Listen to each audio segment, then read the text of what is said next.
A man is kneeling in the dark, 60 feet beneath the East River, and the air he is breathing has caught fire. He cannot see the flames.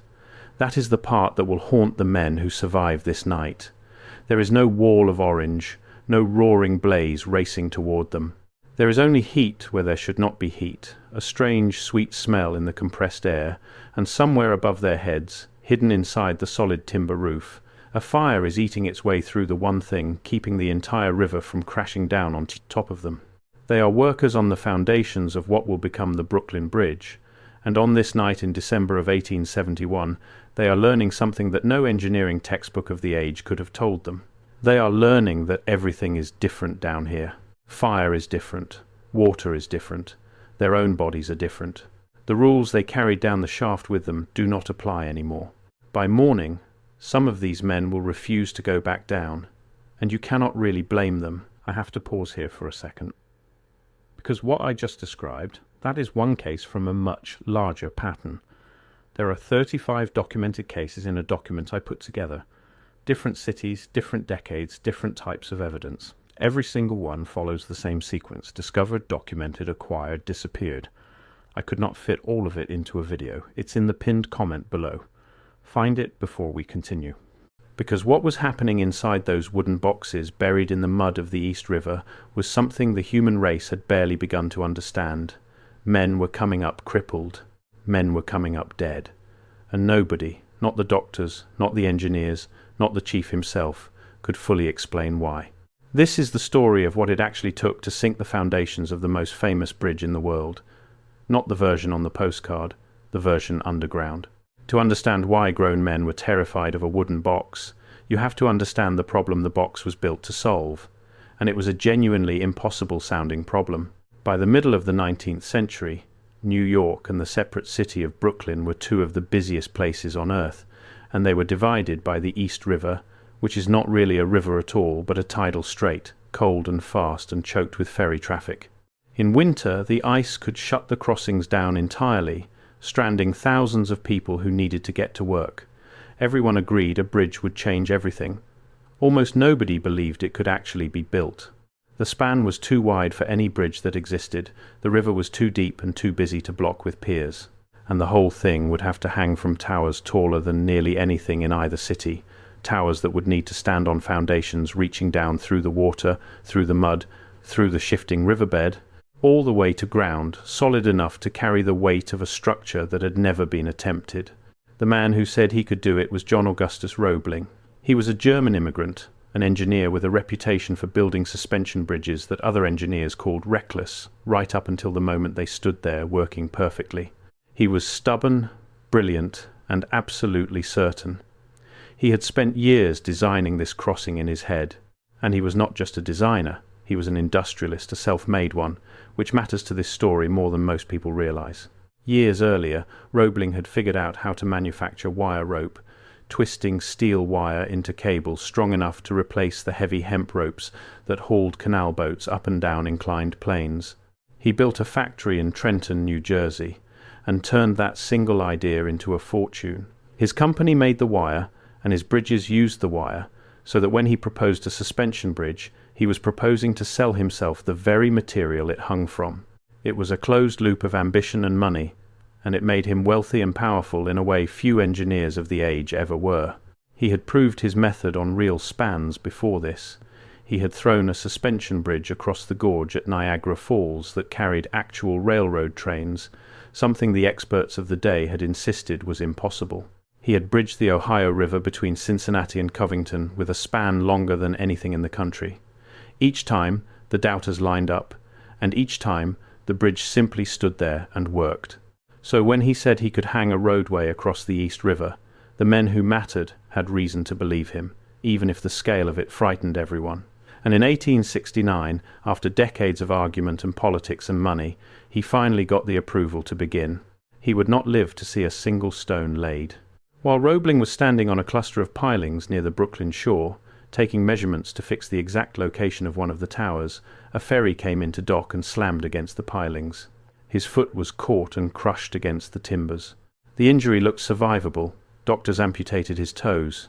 But Roebling, who trusted his own judgment over any physician's, insisted on treating the wound his own way, with water poured constantly over it. Within weeks, tetanus set in, his jaw locked, his body seized, and the man who had designed the Brooklyn Bridge died in agony before the foundations he had drawn were even begun. So the project passed to his son. Washington Roebling was 32 years old. He had served as an officer in the Civil War, building bridges under fire, and he had worked alongside his father long enough to understand the design as well as anyone alive.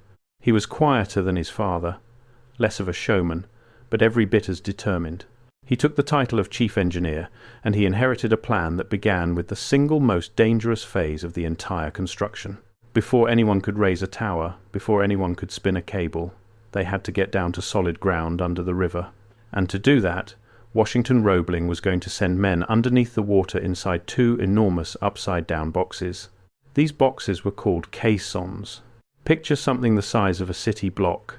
The Brooklyn caisson was roughly 168 feet long and over 100 feet wide, built of layer upon layer of squared timber, some 15 feet of solid wood forming the roof, bolted and bound and sealed with tar and caulking until it was practically a single monstrous block. The bottom was open, like a drinking glass turned upside down. The edges came to a sharpened iron shoe designed to cut into the riverbed as the whole thing sank. Here is the idea, and it is genuinely clever.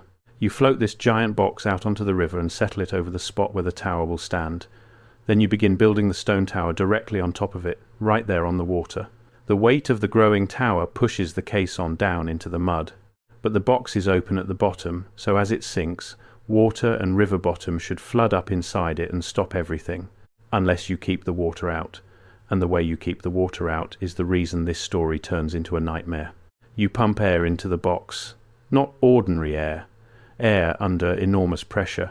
You force compressed air down into that sealed chamber until it pushes the water back down and out beneath the cutting edge, leaving a dry working space at the very bottom of the river where men can stand and dig. The deeper the caisson goes, the more the water wants to force its way in, so the more pressure you need to hold it back. Men would climb down through a shaft, pass through an airlock, and step out into this artificial pocket of breathable air scooped out of the riverbed itself, with the whole East River suspended above their heads and held back by nothing but pressure. Down there, in that pocket, they dug, by hand, by shovel, by pick. They cleared away the mud and gravel and boulders under the cutting edge so the caisson could keep sinking, inch by inch, day by day, toward the solid ground far below. Consider the sheer scale of it for a moment, because the numbers are hard to hold in your head. The Brooklyn caisson was floated out onto the river in 1870, an object the size of a large building drifting on the water like some impossible barge, and then anchored precisely over the spot where the tower would rise. On top of it, workers began stacking the granite and limestone of the tower itself, course after course, so that the growing weight of the stone drove the box down into the riverbed beneath it. The roof was built of layer upon layer of yellow pine timber, squared and bolted and sealed, thick enough that a fire could hide inside it, as the men would learn. Inside, the working chamber was divided by heavy partitions into separate compartments, so that different crews could dig in different sections at once, dozens of men labouring at the floor of the river in that hot, bright, pressurized air. The whole apparatus was a machine for turning stone into downward force, and it worked with a slow, grinding, terrifying patience, sinking a few inches at a time as the men below cleared the way. It sounds like something out of a Jules Verne novel, and in a way it was. The technology was brand new, borrowed from bridge work in Europe, and almost nobody in America had ever done it on anything like this scale. Washington Roebling had studied it obsessively. He understood the engineering. What he did not fully understand, because almost no one on Earth did yet, was what all that pressure was quietly doing to the bodies of the men he was sending down. Let me take you down there with them, because the descent alone tells you why this work broke people. You start at the top, on the river, where the caisson looks like a squat wooden fortress with a stone tower slowly rising off its roof. You climb into an iron cylinder, a shaft that runs down through the 15 feet of timber into the chamber below. At the bottom of the shaft is the airlock, a sealed iron room with a door above and a door below. You crowd in with the other men. They shut the top door, and then someone opens a valve. The compressed air comes rushing in. The first thing that happens is the pain in your ears. The pressure builds against your eardrums so hard that men would clamp their jaws, swallow desperately, hold their noses, and blow anything to equalize the crushing feeling. Some men's ears bled. Then the temperature climbs, because compressing air heats it, and the little iron room turns hot and thick and close. The air gets dense enough that it feels almost like a liquid you are breathing. Your voice changes. It goes high and strange and flattened, so that grown men in that chamber sounded thin and comical, and they would laugh at each other even as their heads pounded, because there was nothing else to do. When the pressure inside the lock matches the pressure in the chamber below, the bottom door swings open, and you climb down into the working world at the floor of the river. And it is a world. Dim yellow light from lamps and later gas jets. The ceiling of solid timber just overhead. The muddy floor where men are digging. Water seeping and dripping at the edges. Everything hot, wet, heavy, and loud in a muffled sort of way. The candles and lamps burned differently in that thick air, brighter and faster. The men sweated through their clothes in minutes. And overhead, always, was the pressure of the river. The knowledge that the only thing between you and the water was the air in your own lungs and the machinery pumping more of it down. Men worked shifts in that chamber, digging out the riverbed so the great box above could settle lower. And then, when the shift was done, they climbed back up into the airlock, and someone opened a different valve, and the pressure was released so they could return to the surface. That release, that trip back up to normal air, was the thing that was killing them, and nobody knew it. At first the symptoms seemed almost random. A man would finish his shift, come up feeling fine, and then an hour later he would be doubled over with pain in his knees or his shoulders or his gut, pain so severe he could not stand. They called it the Grecian bends, partly as grim humour, because the way the stricken men hunched over reminded people of a fashionable pose, a bend at the waist. The name stuck, the bends, and then a colder name, because it came from the caisson work itself, caisson disease. Some men recovered after a few hours of agony. Some were left with a limp they would carry for the rest of their lives. Some were paralyzed. And some died, sometimes within a day, going from a healthy working man to a corpse over the course of an afternoon, and no one could say exactly why. We know why now, and the answer is almost simple. Under all that pressure, the men's blood and tissues absorbed extra nitrogen from the compressed air, far more than they would take in at the surface. As long as they stayed under pressure, the nitrogen stayed dissolved and harmless. But when they came up too quickly, when the pressure dropped fast, that nitrogen came out of solution inside their bodies, forming bubbles in the blood and the joints and the spine and the brain. Bubbles where there should be no bubbles. The cure, we now understand, is to come up slowly, giving the body time to release the gas gently, or to be recompressed and then decompressed with care. But in 1871, that understanding did not exist. The men came up as fast as the valve would let them, because time was money and there was a bridge to build. They had no idea that the speed of their return was the very thing tearing them apart from the inside. The doctor assigned to the project was a physician named Andrew Smith, and to his enormous credit, he took the mystery seriously. He watched the men, he recorded their symptoms, he tried to find the pattern. He was the one who formally attached the name Caisson disease to what he was seeing, and he documented case after case in careful detail. He noticed that the men who went deepest and came up fastest suffered the worst. He got close to the truth. He even suspected, correctly, that the way the men returned to the surface was central to the danger. But suspecting is not the same as being able to stop it, not when the schedule and the money and the sheer momentum of the project were all pushing the men to keep going down and coming up fast. Smith could describe the disease. He could not cure it. And so, week after week, the men kept getting sick, and the strange downstairs world kept extracting its price. Here is something worth sitting with. These were not soldiers or explorers who had signed up for danger. They were ordinary working men. Many of them were immigrants, Irish and German and others, men who needed the wages and took the most dangerous job available because it paid a little better than the alternatives. They were paid roughly $2 a day to start, sometimes a bit more for the worst of the work, and for that they descended into a place that was quietly poisoning them with the very air that kept them alive. When they understood how dangerous it was, some of them went on strike, demanding better pay for the risk and shorter shifts under pressure. The work stopped and started around these disputes, but the caissons kept sinking, and the men kept going down, because that is what the work required, and that is what they were paid to do. And then, as if the invisible sickness were not enough, the caisson tried to kill them in ways they could actually see. There was the blowout. Inside the caisson, to remove all the mud and gravel and water the men dug up, the engineers used shafts that ran up from the chamber, deep pits partly filled with water that acted as seals. The idea was that the water column in these shafts balanced the pressure and let material be dredged out without letting the compressed air escape. It was a delicate balance, and one day, on the Brooklyn caisson, the balance broke. The water level in one of the shafts dropped too far, and suddenly the compressed air in the chamber found a path straight up to the open sky. All the pressure that had been holding back the river erupted through that shaft at once. Witnesses described a column of water and mud and stone and spray blasting hundreds of feet into the air above the river, a geyser taller than the towers would ever be, roaring up out of the ground as the caisson violently vented itself. Some accounts put the plume at 500 feet. Debris rained down. It was, for a few terrifying moments, as if the earth itself had blown its lid.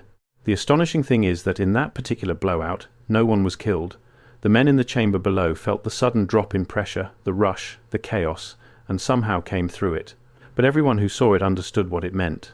The forces they were working inside were not their servants. They were barely their prisoners. The pressure that made the dry chamber possible was also a coiled thing that would take any chance it got to escape violently, and if a man happened to be in its path, it would not care. But of all the dangers in the Brooklyn caisson, the one that came closest to ending the entire project, the one that sent men fleeing up the shaft, swearing never to return, was the fire. It began, as disasters so often do, with something small and ordinary.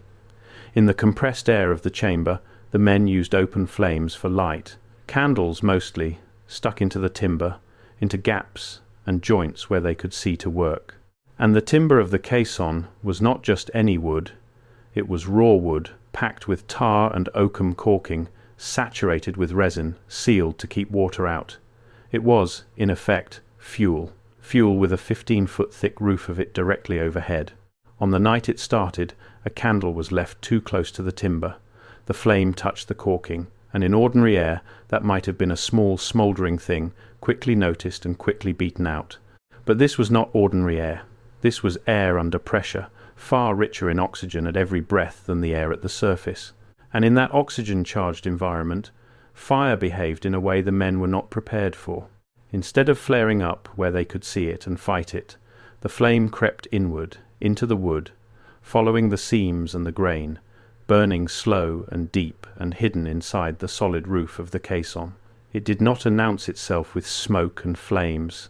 It announced itself with heat that had no visible source, and a growing smell, and the slow, horrible realization that somewhere above their heads, inside the timber that was holding back the East River, something was burning that they could not find and could not reach. Word went up to Washington Roebling, and Roebling came down. This is the part of the story where you understand what kind of man he was, and also, tragically, where you understand what the bridge did to him. Roebling did not send other men to fight a fire he would not face himself. He went into the compressed air, and he stayed. For hours, then for more hours. He directed the men as they attacked the fire the only way they could, by drilling into the timber wherever they suspected the burn had reached, then pumping water and forcing it into the holes, trying to drown a fire they could barely locate inside 15 feet of wood. They fought it through the night. They drilled and pumped and cut. Every time they thought they had it, they would find fresh heat somewhere else, the fire having crept further through the roof while they were not looking. It was like fighting a thing that could move through walls. And the whole time, the danger was not just the fire itself, it was what the fire was doing to the structure. If it ate through enough of the caisson roof, if it weakened the timber that held back the water, the river would come through, and everyone below would drown in the dark under 60 feet of water. Roebling stayed down in that pressure and heat far longer than any man should have, driving the fight, refusing to leave. And when it became clear that drilling and pumping would never be enough, that the fire had penetrated too deep to be reached by hand, the decision was made to do the only thing that could guarantee an end to it. They flooded the caisson. They let the East River in, on purpose, into the working chamber, filling it completely to smother the fire in the one substance it could not survive. It worked. The fire went out. But now they had a caisson full of water and a partially burned foundation under a half-built tower, and weeks of work ahead simply to pump it out, inspect the damage, repair the charred timber, and refill the burned voids with concrete before they could go on. The great fire cost them time and money and nearly cost them everything.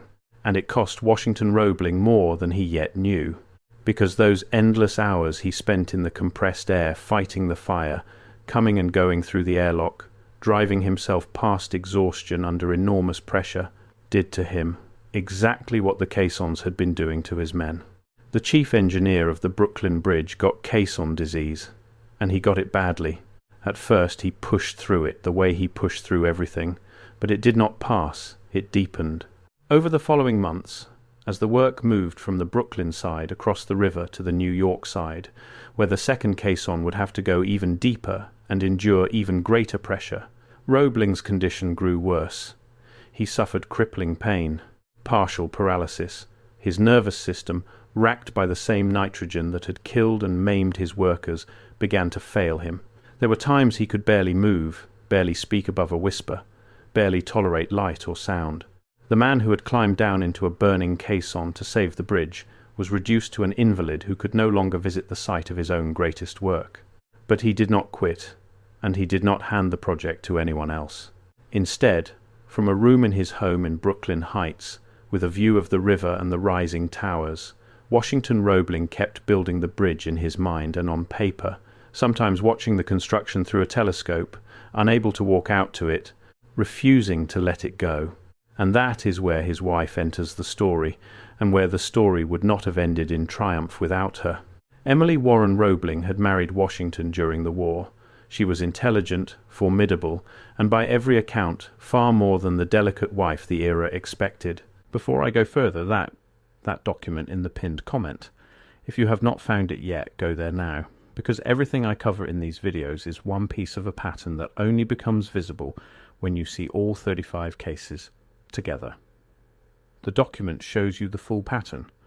What I can show you here is the surface. What is down there is everything underneath it.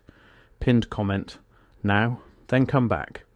As her husband's body failed, she became his connection to the outside world and, increasingly, to the bridge itself. She carried his instructions to the assistant engineers. She carried their questions back to him. But she did not simply carry messages. She studied.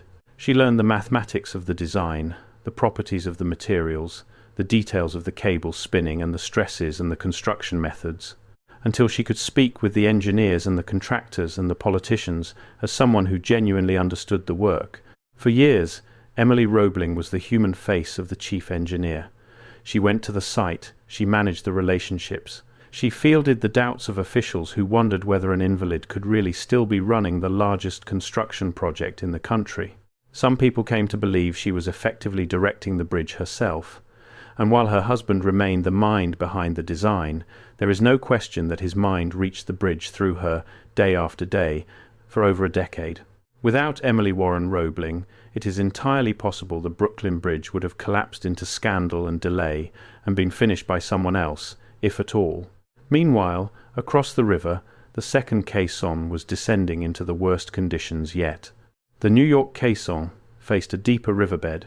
To reach ground that Roebling considered solid enough, it would have to sink far lower than the Brooklyn one had, and that meant far greater pressure on the men working beneath it.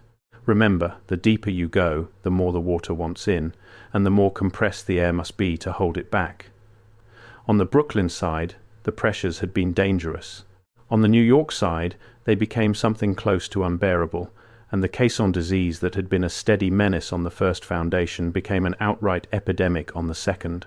The men on the New York caisson came up sick in far greater numbers, and far more severely. The deeper the box went, the shorter and more brutal the shifts had to be, and still the men fell. Andrew Smith documented case after case, more paralysis, more agony, more deaths. This was where the disease claimed lives most freely, because this was where the pressure was highest and the danger of coming up too fast was greatest.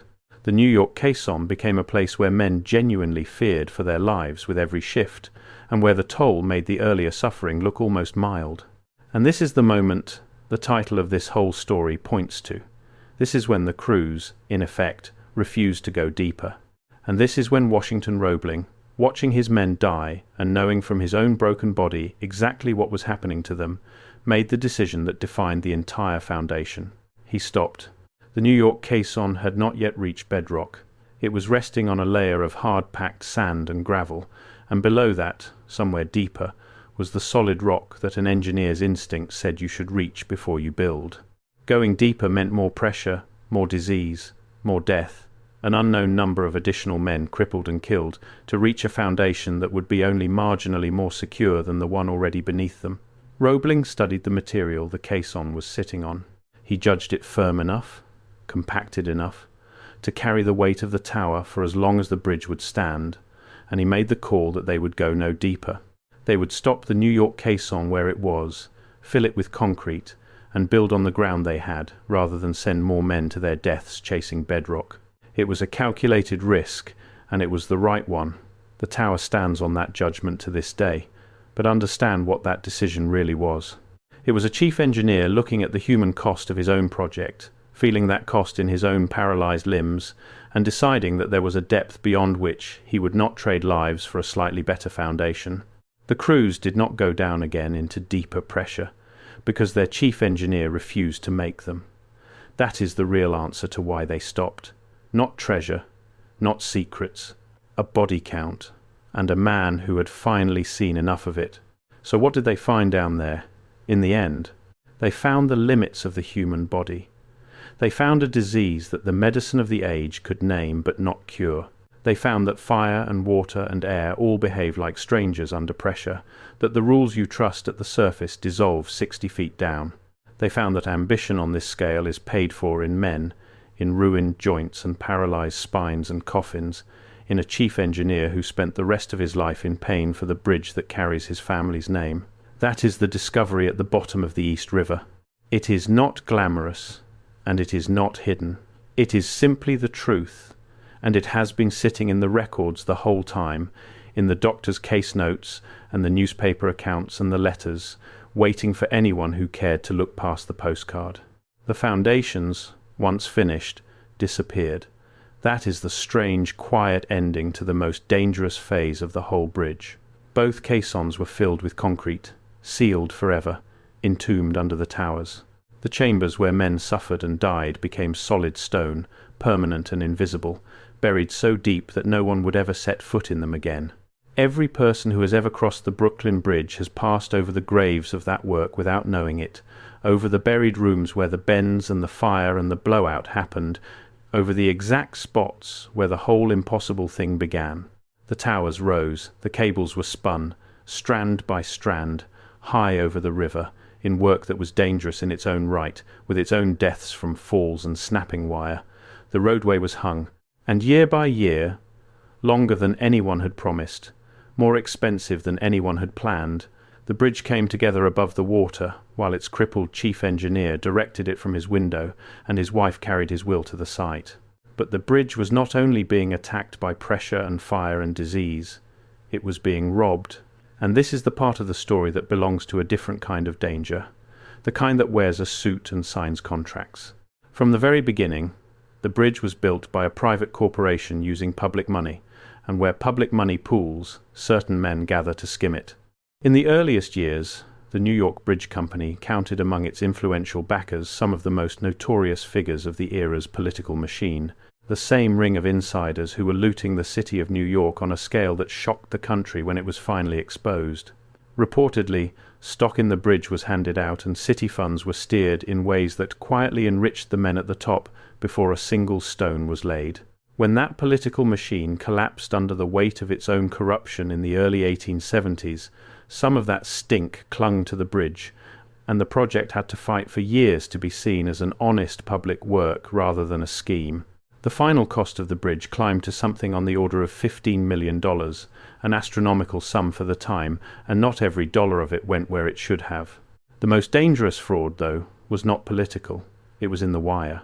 The cables that hold up the Brooklyn Bridge are made of thousands of individual steel wires, spun together into massive ropes, and the strength of the entire bridge depends on the quality of that steel. Every wire was supposed to be tested and inspected before it went into the cables. The contract to supply that wire went to a manufacturer named J.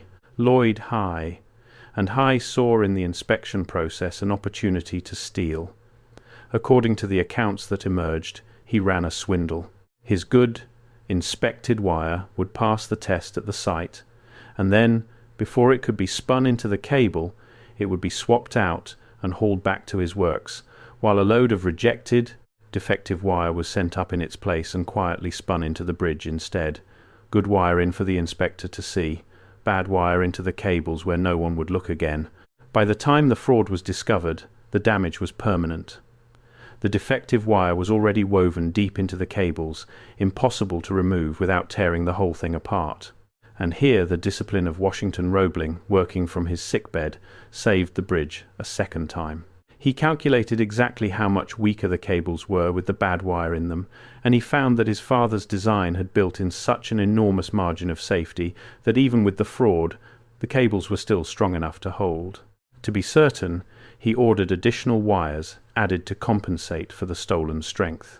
The fraudulent wire is still in the Brooklyn Bridge to this day, buried in the cables, and the bridge stands anyway, because it was overbuilt by a father who did not live to see it, and rescued by a son who refused to let a thief bring it down. On the day the Brooklyn Bridge finally opened, in the spring of 1883, after 14 years of construction, there was a celebration the likes of which the two cities had never seen. Crowds packed both shores. Fireworks, speeches. The President of the United States crossed it. And in a gesture that said everything about who had really held the project together through its darkest years, the first person to ride across the finished bridge in a carriage was Emily Warren Roebling.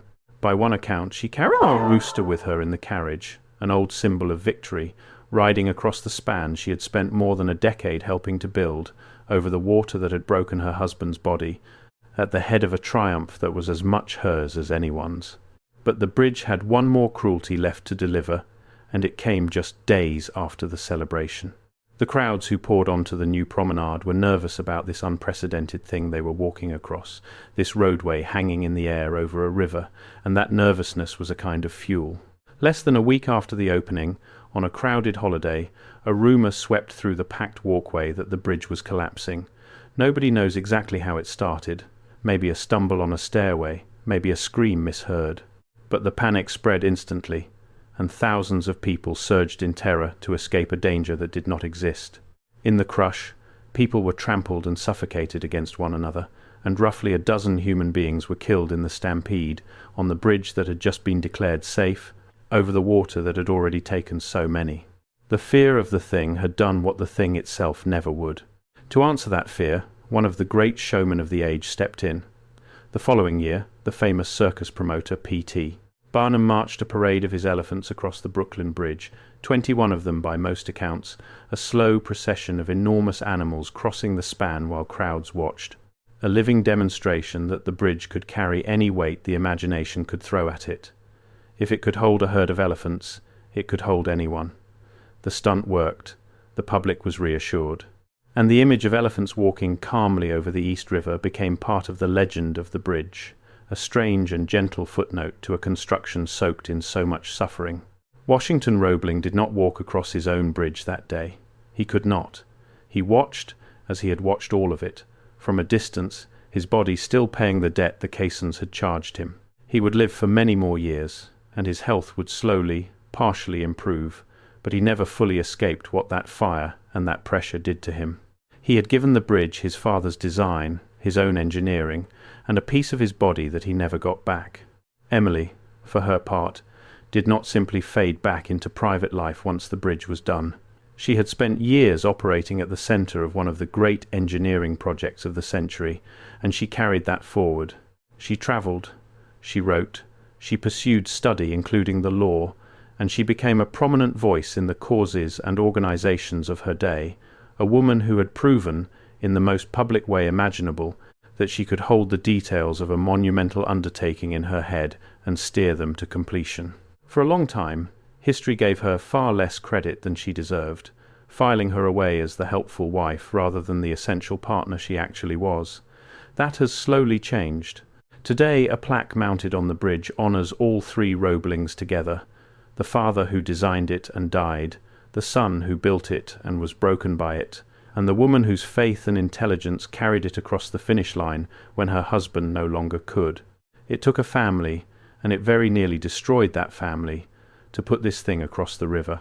As for the men who died building it, the count is uncertain, the way it so often is when the dead are labourers. Historians generally estimate that somewhere around 20 to 30 workers lost their lives across the entire construction, from the caisson disease, from falls, from accidents, from the fire's long consequences. Many more were injured or permanently disabled and simply vanished from the record, their names unwritten, their suffering summarised in a doctor's tally or a single line in a newspaper. They were the ones who went down into the dark under the river so that everyone above could cross it in the light, and most of them are anonymous now, which is its own kind of tragedy. There is a temptation, when you look at something as beautiful and improbable as the Brooklyn Bridge, to imagine that it must hide some secret, that a thing this astonishing could not have been built by ordinary men with shovels and candles and courage. But the truth is stranger and better than any secret. The truth is that it really was built by ordinary men with shovels and candles and courage, that the danger was real, that the disease was real, that the fire and the geyser and the paralysis were all real, all documented, all suffered by people with names and families and $2 a day. The bridge does not need a hidden story to be extraordinary. What actually happened underneath it is extraordinary enough.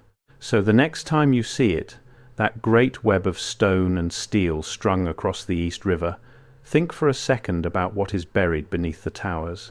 Think about the men kneeling in the yellow light with the whole river over their heads. Think about the ones who came up bent double in pain, and the ones who did not come up at all. Think about the chief engineer watching through a telescope, and the wife who learned to build a bridge so her husband's mind could still reach it.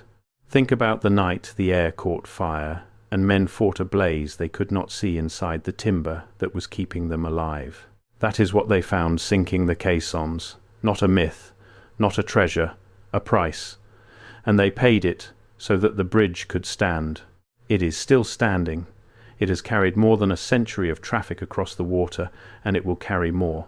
And every day it holds up the memory of what it cost, whether the people crossing it know that memory is there or not. Now you know, and you will not look at it the same way again. Let me take you back down one more time, though, because there is more to the working world of the caisson than danger, and the strangeness of it is worth understanding on its own terms. When the men described the chamber to reporters and to their families, they described a place that felt genuinely otherworldly, and not only because of the risk. The compressed air changed the smallest details of ordinary life. Sound moved differently. A man could speak in a normal tone and be heard oddly far away, or oddly muffled, and the pitch of every voice climbed until the toughest labourers sounded like children, which produced a grim comedy in the middle of exhausting work. Time felt distorted. The heat pressed on everyone constantly, and the humidity was total, so that men worked half-stripped and streaming with sweat within minutes of arriving at the floor. And the light was its own experience. The lamps and candles, feeding on that oxygen-rich air, burned with a fierce brightness that consumed them quickly, so the men were forever replacing their light sources, and the glow filled the low chamber with a strange radiance unlike daylight or the ordinary lamplight of the surface. It was, by every account, one of the most alien environments any labourer of that century ever worked in, a pocket of hot, bright, pressurised air carved out of the mud at the bottom of a river, and the men who worked there knew they were somewhere no human being was meant to be. They also knew, increasingly, that the place was marking them.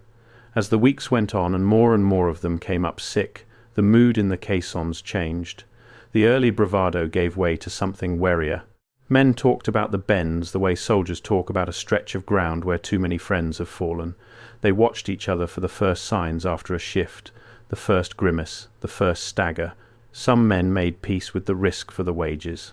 Others could not, and left, and were replaced by new men who did not yet understand what they were walking into.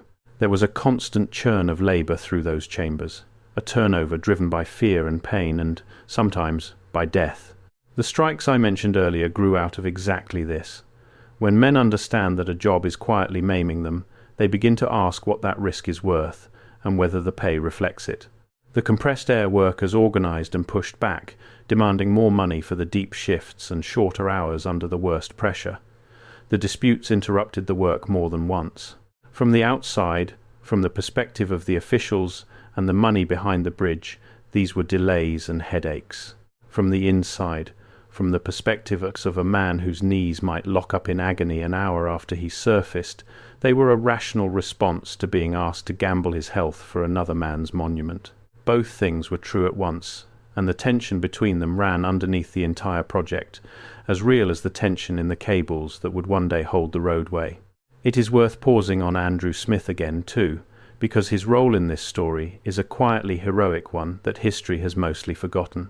Here was a physician handed a medical mystery that the science of his day was genuinely not equipped to solve, and rather than throw up his hands, he treated it as a problem to be studied. He kept meticulous records.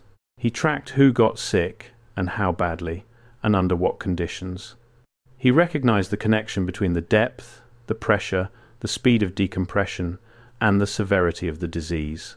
He did not have the complete physical explanation, the full understanding of dissolved gases coming out of solution that later science would provide, but he saw the shape of the truth clearly enough to write it down. The knowledge that would eventually make deep diving and tunneling and caisson work survivable was built, in part, on observations like his, made at terrible cost on projects exactly like this one. The men who suffered in those chambers were, without ever choosing to be, part of how the human race learned to survive under pressure at all. It is worth being honest about how little the medicine of the day could actually do for these men, because it tells you how alone they really were with their suffering. When a worker came up bent and screaming, the treatments on offer were mostly guesses. Doctors tried whiskey and other spirits to dull the pain. They tried massaging the stricken limbs, applying heat, dosing men with whatever was in the medical kit of the era, ginger, morphine for the agony, various tonics that did nothing for the underlying cause because no one understood the underlying cause. Some men were simply told to rest and wait and hope the pain passed. None of it addressed the actual problem, which was gas coming out of solution in the blood, because the connection between the speed of decompression and the bubbles in the body had not yet been proven. Andrew Smith suspected that bringing men up more slowly would help, and in that instinct he was right, but he lacked the authority and the proof to force a change on a project driven by schedule and cost. The proof came later, from elsewhere, too late for the men of the Brooklyn Caissons. A French physiologist studying the effects of pressure demonstrated that it was nitrogen dissolving into the body under pressure and then bubbling out during a too rapid return that caused the disease, which finally explained in cold scientific terms what the sandhogs had been dying of. Later still, other researchers worked out careful stage schedules for coming up from pressure, the decompression tables that would eventually let divers and tunnel workers survive depths that would once have crippled them. That knowledge, the thing that makes deep underwater and underground work survivable today, was assembled in the decades after the Brooklyn Bridge, built partly on the grim evidence of projects exactly like it. That is a heavy thing to sit with. The understanding that keeps modern divers alive, the decompression tables, the careful slow ascents, the recompression chambers, all of it traces back through a long chain of hard-won knowledge, and some of the earliest and hardest links in that chain were forged in places like the caissons of the Brooklyn Bridge, in the bodies of labourers who had no idea they were teaching the future anything. They just wanted to finish their shift and collect their pay and go home to their families. Some of them never did, and the price they paid bought knowledge that has saved countless lives since. They are owed a debt that has never really been named, let alone repaid. Think about the sequence of the whole thing, laid end to end. A brilliant, arrogant, old engineer designs an impossible bridge and dies before it begins, killed by his own refusal to trust a doctor. His son takes over and sends men underneath a river inside boxes of pressurized air, and the river answers with a disease no one understands, a geyser that shoots hundreds of feet into the sky, and a fire that burns invisibly inside solid timber. The son goes down to fight the fire himself, and the fight cripples him for life. He keeps building the bridge from his sickbed while his wife learns engineering to serve as his voice. He looks at the mounting dead on the deeper foundation and decides there is a limit, that he will not chase bedrock across any more bodies, and he stops. The foundations are sealed in concrete and buried forever. The towers rise, the cables are spun, the bridge is finished years late and over budget and soaked in suffering. And on opening day, the woman who held it all together rides across first, while the man who designed its completion watches from a window, unable to walk to the thing he built. If someone handed you that as a screenplay, you might call it too much, too tragic, too improbable, too neatly cruel. But it happened. Every piece of it is in the record. And it happened to real people, most of whose names we have lost, in the mud at the bottom of a river that millions of people now cross without a thought. The Brooklyn Bridge was, for a time, the longest suspension bridge in the world and one of the tallest structures on the continent. It was a genuine wonder, and people treated it as one, travelling from far away just to look at it and walk across it and marvel that human beings had done such a thing. That wonder was earned, but it was earned down in the dark, in the phase of the work that no tourist ever saw, in the caissons that were finished and sealed and hidden before the towers even reached their full height. The most spectacular part of the bridge is the part you can see. The most important part, and the most terrible, is the part you cannot, the part buried under the water, holding everything up. So let the record stand for what it is. The men who sank the caissons of the Brooklyn Bridge found no lost city and no ancient secret. They found the hard edge of what the human body can endure, and they pushed against it until it pushed back, and some of them died, and the ones who lived built something that has outlasted every one of them by more than a century. The reason the crews would not go deeper is written plainly in the casualty lists and in the paralyzed body of Washington Roebling.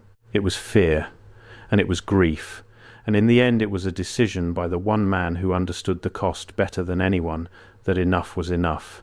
That is the whole story, the bridge and the price of the bridge and the people who paid it. It stands over the East River still, beautiful and enormous and quiet about what lies beneath it.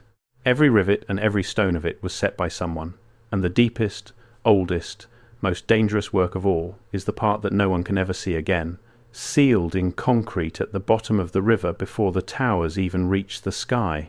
And now, when you look at it, you will know exactly what is down there and what it took and who it took to put it there.